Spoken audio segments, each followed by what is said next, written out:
বাংলাদেশের আকাশ রক্ষা করবে কারা? চীনের রাফাল কিলার জেটেন্সি নাকি ইউরোপের সুপার ফাইটার টাইফুন? এই সিদ্ধান্ত বদলে দিতে পারে গোটা দক্ষিণ এশিয়ার শক্তির ভারসাম্য।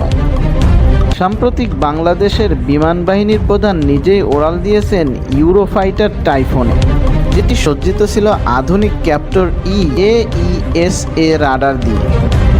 Air chief marshal Hasan Mahmud Khan স্পষ্ট করে বলেছে, আমরা দ্রুত ফাইটার জেট ও অ্যাটাক হেলিকপ্টার নিচ্ছি।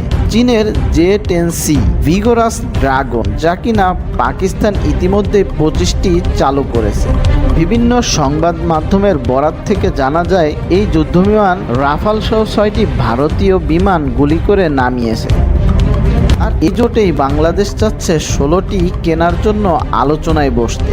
এই যুদ্ধবিমান PL-15 BVR মিসাইল সহ 200 কিলোমিটার দূরের টার্গেট ধ্বংস করতে সক্ষম।